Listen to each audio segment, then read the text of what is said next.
تبعهم بإحسان إلى يوم الدين. Amma ba'du.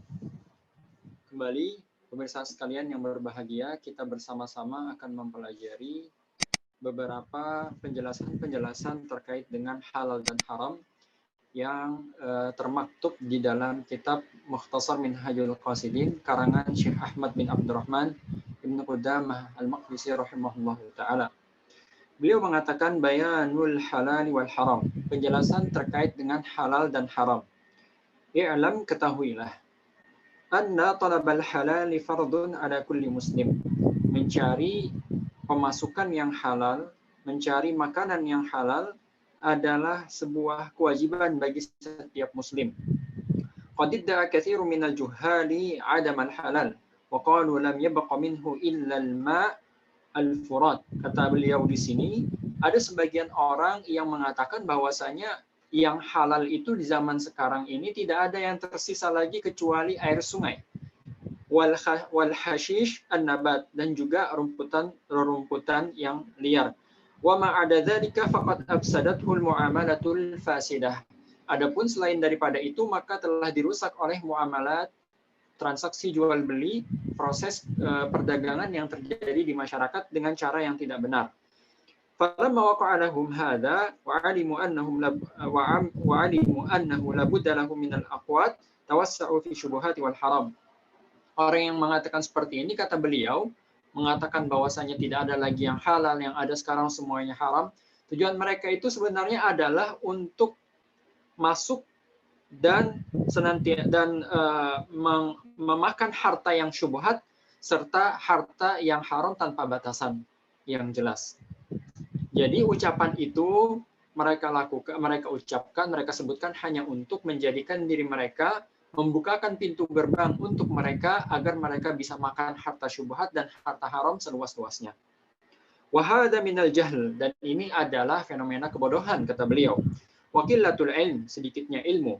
Fa inna fi sahihaini min hadits Nu'man bin Bashir radhiyallahu taala anhu anna an-nabiy sallallahu alaihi wasallam qala, dalam sebuah hadis yang diriwayatkan oleh Nu'man bin Bashir radhiyallahu taala anhu bahwasanya Nabi sallallahu alaihi wasallam bersabda, al-halalu bayyin, yang halal itu jelas, wal haramu bayyin, dan yang haram itu jelas, wa bainahuma umurun mushtabihat, dan di antara yang halal dan yang haram itu ada perkara-perkara yang sifatnya syubhat. Walamma kanat hadhihi ad-da'wa min haula'il juhal bid'ah qad amma dararuha wastatara fi ad-din syararuha wajaba kashful ghita'i min an fasadiha bil irsyad ila madrakil farq bainal halal wal haram wasyubhat. Ya, karena dengan cara seperti ini, dengan perkataan dan ucapan yang telah disebutkan tadi, ya, ini menjadi sebuah bid'ah, pemikiran yang tersebar di kalangan masyarakat pada zaman itu, maka beliau membahas permasalahan ini dan menjelaskan makna daripada halal, haram, dan syubhat serta perbedaan di antara tiga istilah tersebut. Beliau mengatakan al-qismul awal, beliau menjelaskan dengan membaginya beberapa bagian. Bagian yang beliau, hendaknya seorang mengetahui tentang fadilat, keutamaan mencari harta yang halal, dan juga celaan bagi orang-orang yang memakan harta dan mencari harta dengan cara yang haram. Wa darajatul halal wal haram, dan juga hendaknya mengetahui derajat kehalalan dan derajat keharaman segala sesuatunya. Allah Subhanahu wa taala berfirman, ya ayyuhar rusulu kulu minat thayyibati wa'malu shalihat. Allah berfirman, wahai para rasul, ya ayyuhar rusul, wahai para rasul, kulu minat thayyibat. Allah memerintahkan kepada mereka apa? Kulu minat thayyibat, makanlah yang baik-baik. At-thayyibat, yang baik-baik. Wa'malu shalihat, dan lakukanlah amalan-amalan saleh. Di sini Allah Subhanahu wa taala memerintahkan para rasul untuk makan makanan yang halal, makan makanan yang baik sebelum mereka beramal saleh. Siapa yang disuruh? Para rasul. Ya. Kemudian beliau mengatakan at-thayyibat, yang dimaksud dengan yang baik-baik dalam ayat ini adalah al-halal, yaitu makanan-makanan halal. Fa amara bidzalika qabla al-amali wa qala fi dhammil haram. Allah juga berfirman terkait dengan celaan terhadap segala yang haram, wala ta'kulu amwalakum bainakum bil batil. Janganlah kalian makan harta-harta kalian, ya janganlah kalian saling memakan harta kalian dengan cara yang tidak benar, dengan cara yang batil, dengan cara yang zalim. Ila ghairi dzalika minal ayat, dan ayat-ayat terkait dengan permasalahan ini banyak sekali. Dari Abu Hurairah radhiyallahu taala anhu, beliau mengatakan Rasulullah sallallahu alaihi wasallam bersabda, "Ya ayuhan nasu, innallaha thayyibun la yaqbalu illa thayyiban wa innallaha amaral mu'minina bima amara bihil mursalin." Wahai sekalian manusia, kata Rasulullah sallallahu alaihi wasallam, sesungguhnya Allah itu baik dan menerima yang baik-baik. Maksudnya menerima yang halal saja dari amalan seorang hamba, dari harta yang dimanfaatkan oleh seorang hamba. Wa dzakara al-haditsa ila qawlihi. Kemudian hadis tersebut ada sambungannya. Apa itu? Tsumma dzakara rajula. Kemudian Rasulullah sallallahu alaihi wasallam menyebut ada seorang laki-laki. Yutilus safar. Dia bersafar, berpergian jauh. Ash'atha akbar. Rambutnya kusut masai, penuh dengan debu. Yamuddu yadaihi ila sama'i ya Rabb ya Rabb. Ia lantas menengadahkan tangannya ke langit seraya berdoa memanggil nama Allah, ya Rabb, meminta banyak hal kepada Allah Subhanahu wa taala. Wa mat'amuhu haram. Akan tetapi sayangnya orang ini makanannya haram. Wa mashrabuhu haram, minumannya juga haram. Ya, wa malbasuhu haram. Pakaian yang ia kenakan juga haram. Wa ghudhiya bil haram. Kemudian makan dari yang haram. Fa anna yustajabu lidzalik. Bagaimana orang ini bisa diijabah doanya oleh Allah Subhanahu wa taala? Demikian kata Rasulullah sallallahu alaihi wasallam. Hadis diriwayatkan oleh Imam Muslim. Wa ruwiya anna Sa'dan sa'ala Rasulullah sallallahu alaihi wa alihi wasallam an tustajabu da'watuh. Faqala atib mat'amaka tustajab da'watuk. Sa'ad bin Abi Waqqas meminta kepada Rasulullah sallallahu alaihi wasallam didoakan agar menjadi orang yang senantiasa doanya terkabul. Maka kata Rasulullah sallallahu alaihi wasallam memberikan kaidah umum kepada Sa'ad dan kepada kita semua, atib mat'amaka. Kata Rasulullah, perbaiki makananmu. Maksudnya perbaiki gizinya, bukan, tapi perbaiki kehalalannya. Pastikan makanan itu halal. Didapatkan dengan cara yang halal. Takun mustajab dakwah. Dengan cara seperti itulah maka kamu akan menjadi manusia yang mustajab doanya. Waqad kana salafu yanzuruna fil halali wa yudaqqiquna fihi fa akala Abu Bakr as-Siddiq radhiyallahu taala anhu syai'an min syubhatin thumma qa'ah. Dan demikianlah yang dilakukan para salaf. Mereka semenjak dahulu senantiasa memperhatikan makan dan minuman mereka, mencari tahu dan meneliti makanan ini halal atau tidak sebelum dimakan dan dicerna. Dicontohkan oleh beliau di sini Abu Bakar As-Siddiq radhiyallahu taala anhu. Abu Bakar As-Siddiq makan sesuatu kemudian ia muntahkan karena setelah ia makan ia mengetahui bahwasanya harta yang dia makan tadi atau makanan yang ia makan tadi dibelanjakan berdasarkan harta syubhat atau berasal daripada harta syubhat, ya. Dan ini adalah tingkat waraknya para aulia, para ulama, para sahabat, kemudian orang-orang terbaik dalam umat ini. Pasal berikutnya fi darajatil halal wal haram. Pasal yang membahas tentang derajat kehalalan dan keharaman. Ya. I'lam anna al-halala kullahu tayyib walakinna ba'dahu atyab min ba'd wal harama kulluhu khabith walakinna ba'dahu akhbath min ba'd kama anna at-tayyiba yuhkamu ala kulli hulwin bil hararah. Walakinahu yaqul hadha har fi darajatil ula wa hadha fi darajatil tsaniyah ila akhirih. Kata beliau di sini halal itu semuanya baik dan demikian pula segala yang haram itu semuanya jelek. Akan tetapi sebagian perkara yang halal, ya, tingkatannya derajatnya lebih tinggi dibandingkan yang lainnya. Demikian juga perkara yang haram. Ada yang tingkatannya sangat haram, yang sangat jelek dibandingkan tingkatan yang lainnya. Beliau akan bahas bagaimana juga panas, pedas, ya. Ada kita katakan pedas level 1, pedas level 15, pedas level 30, ya, dan lain sebagainya. Ya, demikian pula perkara yang halal ini ada derajat-derajatnya dan ada tingkatannya, ada levelnya. Contoh kata beliau di sini perkara yang haram. Al-ma'khudu bi'aqdin fasidin. Perkara yang haram misalnya harta yang didapatkan dengan akad yang tidak sah. Haram, dia adalah perkara yang haram. Walakinnahu laysa fi darajatil maqsubi ala sabilil qahr. Namun keharaman benda tersebut atau harta tersebut tidak sama dengan keharaman harta yang didapat dari hasil begal atau hasil rampok misalnya.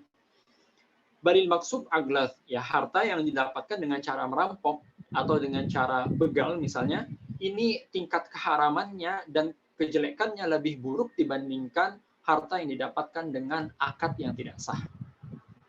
Idfihi ida'un lil ghair wa tarku tariqi syara' fil iktisab wa laysa fil uqudi fasida illa tarku tariqi ta'abbudi faqat. Ya, karena kalau kita perhatikan dari dua kejadian tadi, orang yang dapat harta dengan cara yang tidak benar, dengan akad yang keliru, orang ini tentunya menyelisihi syariat. Sementara orang yang mendapatkan hartanya dengan cara begal misalnya, atau dengan cara merampok, di satu sisi dia telah menyelisihi syariat. Yang kedua, dia juga mengganggu orang lain dan mendatangkan kemudaratan kepada orang lain. Ya. Dan yang ketiga, dia meninggalkan cara syar'i untuk mencari rezeki, yaitu dengan jual beli dan akad. Kemudian beliau mengatakan di sini, wa kadzalikal ma'khudhu dzulman min faqirin aw salihin aw yatimin akhfath wa aghlad min al ma'khudh min qawiyin aw ghaniyin aw fasik. Demikian pula harta yang dicuri misalnya atau harta yang dirampas dari seorang fakir, ya tentu lebih berat dan lebih busuk, mohon maaf ya, lebih jelek dibandingkan harta yang dirampas dari orang kaya.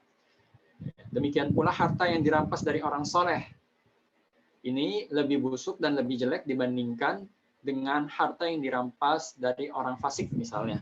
Dan demikian pula harta yang dirampas dari anak yatim, berbeda keadaannya, tentu lebih jelek di sisi Allah Subhanahu wa taala dibandingkan harta yang dirampas dari seorang anak biasa.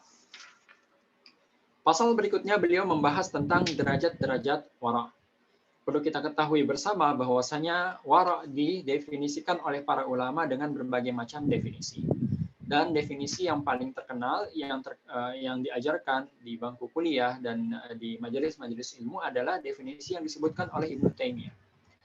Beliau mengatakan yang dimaksud dengan wara' itu adalah meninggalkan segala sesuatu yang nantinya dapat mendatangkan kemudaratan bagi pelakunya di hari kiamat.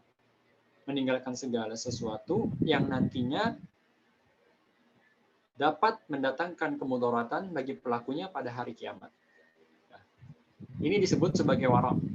Jadi segala sesuatu apapun itu yang berpeluang besar ataupun kecil mendatangkan mudarat di hari kiamat kelak, meninggalkannya adalah wara'. Meninggalkannya adalah sifat wara'. Beliau akan bahas secara panjang lebar pada kesempatan kali ini. Wara' itu memiliki 4 derajat kata beliau. Derajat yang pertama adalah darajatul udul an kulli ma fatwa tahrimahu wa hadha la yahtaju ila mithal. Kata beliau, wara' yang paling rendah derajatnya adalah ketika seorang meninggalkan segala sesuatu yang difatwakan haram oleh para ulama. Yang difatwakan haram dan harus ditinggalkan. Dan inilah derajat yang paling rendah, dan ini harus dilakukan oleh seorang muslim. Segala sesuatu yang jelas keharamannya harus ditinggalkan. Kalau tidak, maka seseorang yang melakukannya akan mendapatkan dosa. Kemudian derajat yang di atasnya, derajat yang kedua, al-wara'u an kulli syubhatin la yajibu ijtinabuha walakin yustahab kama ya'ti fi qismi syubhat. Wa min hadza qauluhu sallallahu alaihi wasallam da' ma yaribuka ila ma la yaribuk. Derajat yang kedua adalah meninggalkan segala sesuatu yang bersifat syubhat. Namun meninggalkannya ini hukumnya adalah mustahab, tidak wajib. Meninggalkannya hukumnya adalah mustahab, tidak wajib, walakin yustahab. Kama ya'ti fi qismi syubhat wa min hadza, demikian inilah yang disabdakan oleh Rasulullah sallallahu alaihi wasallam, da' ma yaribuk ila ma la yaribuk. Da' ma yaribuk tinggalkanlah apa yang membuatmu ragu, ila ma la yaribuk, hingga engkau melakukan apa yang tidak membuat kamu ragu. Dan ini mustahab hukumnya. Kalau misalnya ada fatwa terkait sesuatu yang diperselisihkan oleh para ulama, ada yang mengatakan dia halal, ada yang mengatakan dia haram, maka mustahab hukumnya meninggalkan perkara tersebut. Mustahab hukumnya meninggalkan perkara tersebut. Contohnya jual beli emas misalnya. Jual beli emas dengan uang kertas, uang rupiah misalnya. Sebagian ulama mengatakan jual beli emas dengan menggunakan uang rupiah itu boleh dikredit, boleh dicicil misalnya, atau dikredit, dicicil dengan harga yang berbeda-beda misalnya. Kenapa? Karena menurut mereka emas adalah sebuah komoditi, bukan lagi berupa alat pembayaran yang dimana digunakan pada zaman dahulu. Alat pembayaran sudah diganti dengan uang kertas pada zaman kita sekarang. Sementara ulama yang lain mengatakan ini tidak bisa dilakukan karena Nabi mengatakan adz-dzahabu bil-dzahab, ya, wal fiddah bil fiddah. Tidak boleh menjual emas dengan alat tukar apapun kecuali harus kontan, tidak boleh dikredit. Harus kontan, karena kalau tidak kontan, maka orang yang melakukan transaksi kredit tersebut akan jatuh pada riba yang disebut sebagai riba nasi'ah. Ya, riba nasi'ah. Sebagian ulama mengatakan boleh, sebagian ulama tidak boleh. Kalau misalnya kita mengikuti pendapat yang membolehkan, ya, dan mengambil fatwa tersebut, misalnya ada orang yang kita yakini keilmuannya, kita minta fatwanya, kemudian mereka berfatwa boleh, kita ikuti, maka tidak ada masalah. Kemudian kita tanya yang lain, mereka mengatakan tidak boleh misalnya, kita ikuti, maka juga tidak ada masalah. Namun kalau kita mau bertanya diri kita, derajat wara yang kedua ini yang seperti apa? Jika kita ingin mencapai derajat wara yang kedua, maka kita tinggalkan sekalian, karena perkara ini perkara syubhat, dalam arti kata dipertentangkan oleh para ulama tentang kehalalannya. Oleh karena itu meninggalkannya lebih baik. Ya, demikian pula dalam perkara-perkara ibadah misalnya, ya, ada khilaf di kalangan para ulama, maka lebih bagus meninggalkannya. Ya, meninggalkan perbedaan pendapat tersebut, kemudian mengambil pendapat yang kira-kira disepakati oleh semua ulama. Contoh ya, dalam permasalahan bersentuhan kulit laki-laki wanita, apakah membatalkan wudhu atau tidak? Menurut mazhab Syafi'iyah membatalkan wudhu bersentuhan walau tanpa syahwat. Ada ulama yang lain mengatakan tidak membatalkan wudhu kalau tidak syahwat. Sementara yang lain mengatakan tidak membatalkan wudhu sama sekali. Nah, wara seperti apa? Wara lebih bagus kita berwudhu setelah bersentuhan laki-laki perempuan, walaupun tidak ada syahwat, ya. Ini terutama suami istri. Ini wara supaya keluar daripada perdebatan para ulama tersebut. Karena taruhlah terjadi sentuhan, kemudian orang yang tersentuh tadi sholat. Menurut mazhab yang lain, menurut mazhab Syafi'i, salatnya tidak sah karena wudunya batal. Oke, menurut mazhab yang lain, salatnya sah. Yang mana yang lebih baik, ya? Salat yang menurut 4 mazhab sah atau salat yang menurut 3 mazhab sah? Tentunya salat yang menurut 4 mazhab ini salat yang sah. Dan demikian juga terkait dengan permasalahan-permasalahan yang lain. Apabila terdapat perbedaan para ulama dalam permasalahan-permasalahan tersebut, maka meninggalkannya lebih afdol. Kaidahnya al-khuruj minal khilafi mustahab. Keluar daripada perselisihan para ulama, hukumnya adalah mustahab. Dan ini tingkatan wara' yang kedua. Yang ketiga, al-wara'u an ba'dil halali makhafatal wuqu' fil haram. Ya, meninggalkan beberapa perkara-perkara yang jelas kehalalannya supaya tidak terjatuh pada perkara yang haram, ya, supaya tidak jatuh kepada perkara yang haram. Dan yang keempat kata beliau, al-wara'u an kulli syai'in ma laysa lillahi ta'ala. Ya, wara' terhadap segala sesuatu, segala perkara yang mana tidak ada Allah di dalamnya. Maksudnya tidak bisa diniatkan karena Allah Subhanahu wa taala. Wa huwa wara'us shaddiqin. Dan ini adalah waraknya orang-orang siddiq. Dicontohkan di sini ada seorang ulama yang bernama Yahya bin Yahya An-Naisaburi. Pada suatu ketika beliau meminum obat. Kemudian istri beliau mengatakan, "Lau masyaita fid dari qalilan hatta ya'malud dawa."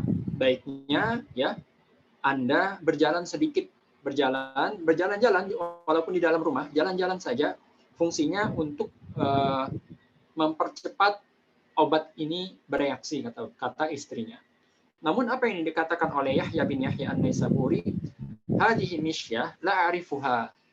Kata beliau, saya bingung ya, kalau saya jalan, kira-kira jalan saya ini, saya niatkan apa? Ya, ana uhasibu nafsi mundu 30 sanah. Karena saya terbiasa, kata beliau, selama 30 tahun senantiasa menghitung-hitung diri saya dan memuhasabah diri saya. Kira-kira yang saya lakukan ini untuk Allah atau bukan? Kalau untuk Allah Subhanahu wa taala maka akan dikerjakan. Kalau ada niat amal soleh maka dikerjakan. Tapi kalau misalnya tidak ada niat amal soleh sama sekali maka sebaiknya tidak usah dikerjakan. Ya, daripada dipertanggungjawabkan di sisi Allah Subhanahu wa taala. Kalau kita lihat ya kawan-kawan sekalian, jalan kaki itu hukumnya kan mubah ya. Tapi orang ini Yahya bin Yahya An-Naisaburi ini tidak mau melakukannya karena apa? Karena tidak ada nilai ibadah di dalamnya. Nah, ini adalah wara' yang tingkatan tinggi. Kalau dilihat segala sesuatu tidak ada nilai ibadah di dalamnya, dia tidak bisa meniatkan apapun dalam pekerjaan tersebut, perkara tersebut, maka dia meninggalkannya karena Allah Subhanahu wa taala. Ya, karena dalam amalan tersebut, pekerjaan tersebut, tindakan tersebut tidak ada Allah Subhanahu wa taala di dalamnya. Ya. Mohon maaf ya, tidak dipelintir maksud saya ada Allah dan tidak ada Allah di dalamnya itu. Semoga bisa dipahami. Wa hadza min daqaiqil wara', kata beliau, dan ini adalah wara' yang rumit. Wara' yang rumit, tidak memperhatikan yang beginian kecuali orang-orang yang betul-betul siddiq, betul-betul ikhlas hidupnya karena Allah Subhanahu wa taala. Wa tahqiqu anna al-wara'a lahu awwalun wa ghayah wa bainahuma darajatun fil ihtiyat. Kata beliau, yang namanya wara' itu memiliki awal, memiliki hulu, dan memiliki ilirnya. Kalau kita membicarakan para ulama, seperti Abu Bakar As-Siddiq misalnya, sahabat Rasulullah, wara'nya juga Yahya bin Yahya An-Naisaburi ini, kita sekarang sedang memperhatikan ilirnya, ujungnya. Kita belum mengetahui bagaimana mereka bisa sampai pada derajat tersebut. Ya, maka ada wara' pemula, kemudian wara' tingkatan berikutnya, dan seterusnya. Dan tidak tepat apabila ada seorang yang wara' memiliki sifat wara', misalnya tidak mau makan makanan tertentu, ya, tidak mau makan makanan tertentu karena wara' misalnya. Wara'. Tapi di sisi lain dia suka menggibah orang lain. Di sisi lain mungkin dia menggunakan pakaian atau benda tertentu yang mana benda tersebut dia dapatkan dari hasil yang haram atau transaksi yang haram, yang jelas-jelas keharamannya. Ya. Jadi orang tidak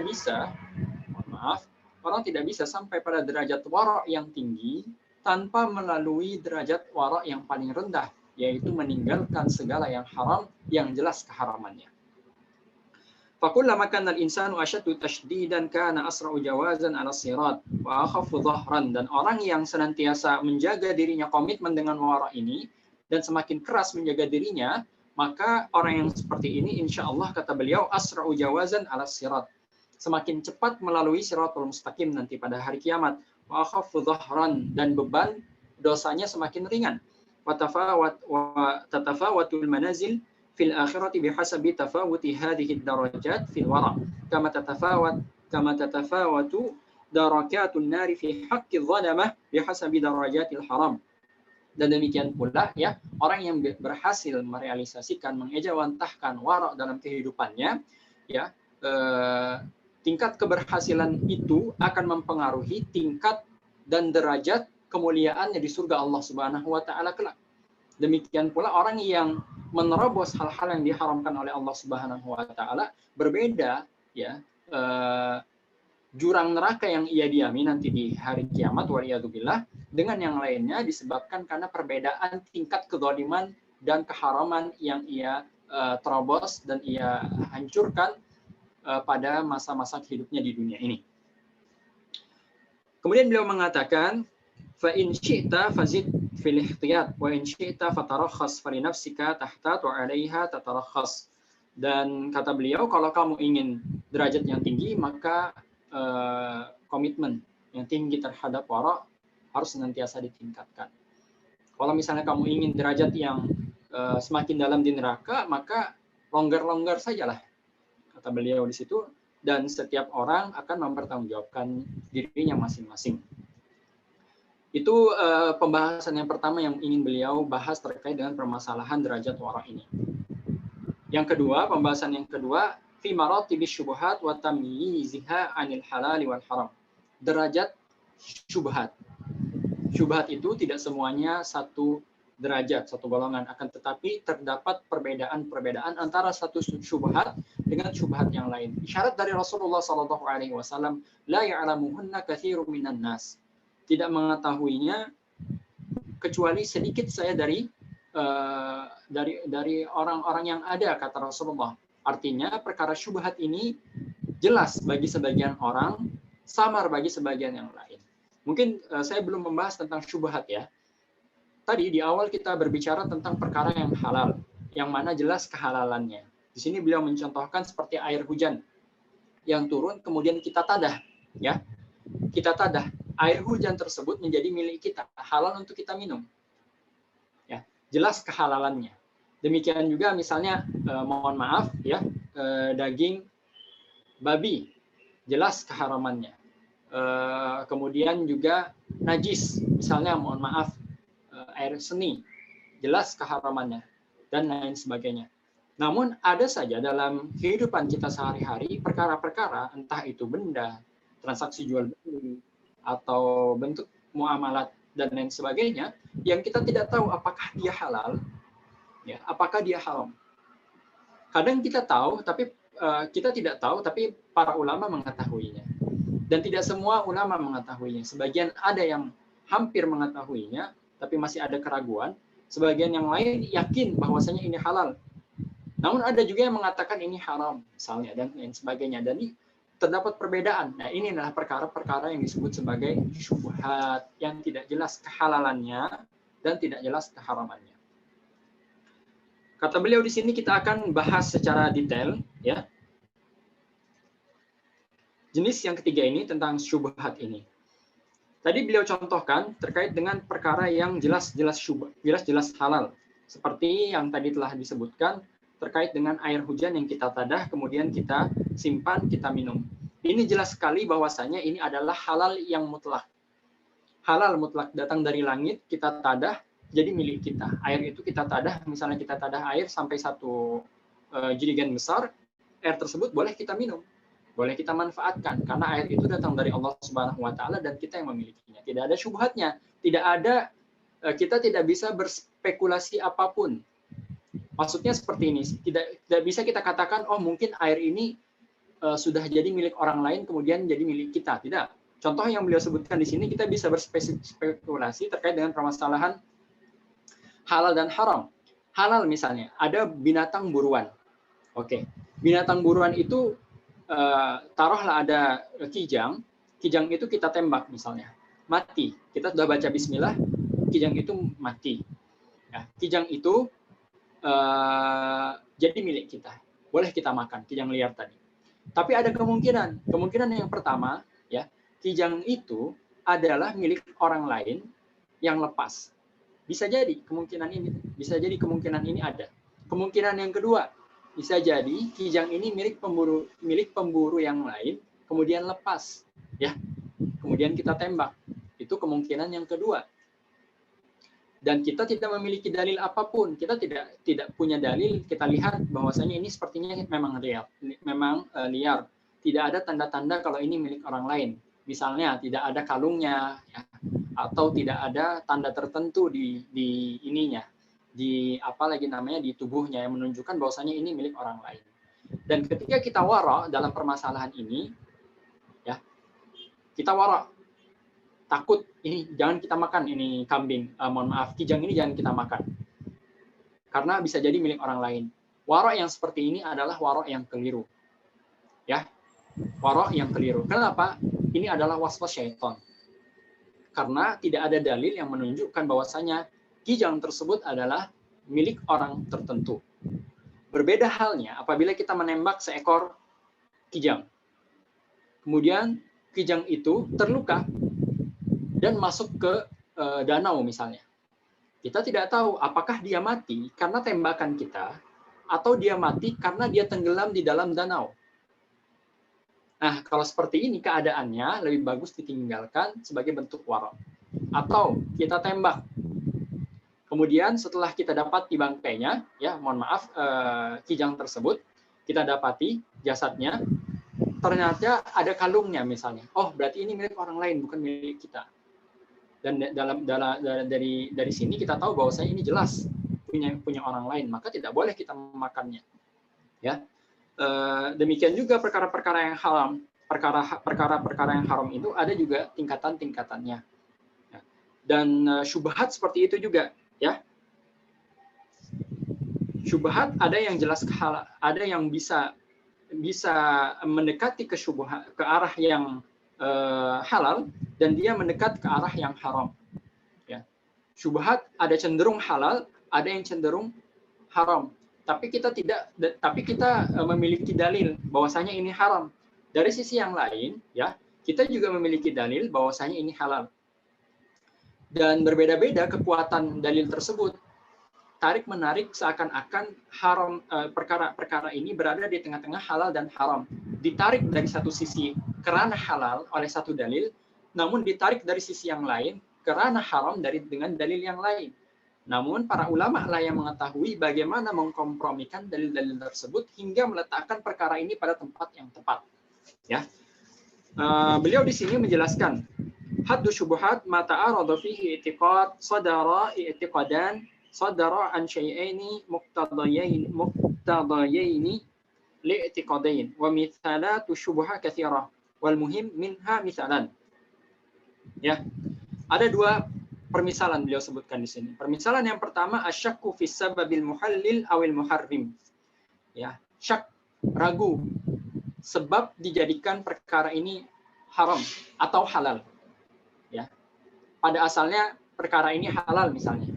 Tapi kita ragu apakah ya ada sesuatu yang bisa mengharamkan perkara tersebut. Pada asalnya misalnya perkara yang kedua pada asalnya dia adalah haram. Namun kita ragu, ya, apakah dalil tertentu bisa menghalalkan perkara ini atau tidak. Kata beliau di sini, wa yanqasimu ila arba'ati anwa. Dan ini terbagi menjadi 4 jenis. An-naw'ul awal an yakuna al-hillu ma'luman min qabl. Pada asalnya halal. Tsumma yaqa'u syakku fil muhallil. Kemudian kita ragu, apakah dalil tertentu yang digunakan oleh para ulama, misalnya atau yang kita baca atau yang kita sebutkan, apakah dalil tersebut bisa menghalalkan perkara ini? Fahadihi syubhatun yajibu jinabuha. Dalam permasalahan seperti ini, kata beliau, ketika kita ragu dalil ini bisa menghalalkan ini atau tidak, maka hendaknya dihindari. Ya. Wa yahrumul iqdamu alaihi. Bahkan haram hukumnya kita mengambilnya. Misalu an yara saydan fayajrahuhu fayaqa'u fil ma'. Contohnya tadi kijang yang kita tembak, kemudian kijang tersebut jatuh ke dalam danau. Kita tidak tahu apakah ya kijang ini apakah kijang ini mati disebabkan peluru yang kita gunakan atau disebabkan karena dia tenggelam dan mati lemas disebabkan air danau tersebut, ya. Wala yadri hal mata bil gharq aw bil jarh fa hadha haramun li anna al-asl tahrim. Ya, pada asalnya haram. Ya, maka dalam keadaan seperti ini hendaknya kita tinggalkan dan tidak memakan kijang tersebut. Yang jenis yang kedua, kata beliau, an ya'rifal hil wa yashukku fil muharrim. Pada asalnya perkara tersebut halal, kata beliau. Pada asalnya perkara tersebut halal. Nah, kemudian kita membaca satu dalil atau mendapatkan satu dalil atau mendengarkan satu dalil ya yang kita ragu apakah perkara tersebut masuk dalam pengharaman dalil ini atau tidak. Fayakunul asal al-hil. Maka kata beliau di sini pada dasarnya itu adalah halal. Wal hukmu lahu, dan hukumnya adalah halal. Kama law tara ta'ir. Kata beliau dicontohkan di sini ada seekor burung yang terbang. Faqala rajulun, kemudian ada yang mengatakan in kana hadza ghuraban famra'atuhu taliq. Apabila ya yang terbang ini, kata orang tersebut mengatakan apabila yang terbang ini adalah burung gagak, maka istrinya diceraikan. Jadi dia menceraikan istrinya dengan sigot ta'liq ya, dengan ta'liq bahwasanya kalau misalnya yang terbang ini adalah burung gagak, maka istri diceraikan. Katanya seperti itu. Wa qala akhar, sementara ada yang lain yang mengatakan wa in lam yakun ghuraban famra'u talif. Ada orang yang kedua yang mengatakan kalau itu bukan ya, kalau itu bukan burung gagak, maka istri orang yang kedua juga diceraikan. Tsumma tabasal amr, kemudian terjadi keraguan ya. Fa inna la naqdi bitahrim fi wahidin minhuma.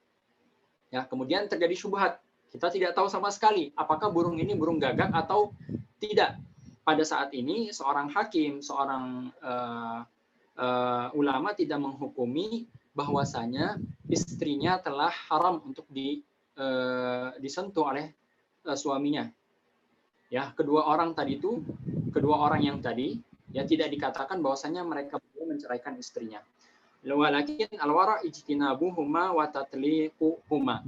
Ya, pada asalnya dia adalah istri daripada, ya silakan yang mau izin silakan. Sebentar lagi saya cukupkan. Pada asalnya ya kedua wanita tersebut adalah istri dari masing-masing. Pada asal ya burung apa tadi yang terbang?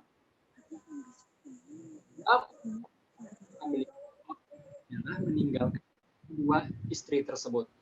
Dalam arti kata dua istri tersebut hendaknya diceraikan saja atau tidak disentuh sama sekali. Ya, ini wara kata beliau. Kemudian ada jenis yang ketiga dan keempat, insya Allah kita akan bahas pada pertemuan yang berikutnya biidznillah ta'ala. Saya serahkan ke Ustaz Hamdan. Sallallahu ala nabiyina Muhammadin wa ala alihi wasallam. Ya. Syukran wa jazakumullah khairan, kami ucapkan kepada Ustaz kita Ustaz Fahmi Alfian hafizahullah atas materi yang beliau sampaikan pada malam hari ini. Kita tutup dengan doa kafaratul majelis. Subhanakallahumma wa bihamdik asyhadu an la ilaha illa anta nastaghfiruka wa natubu ilaik.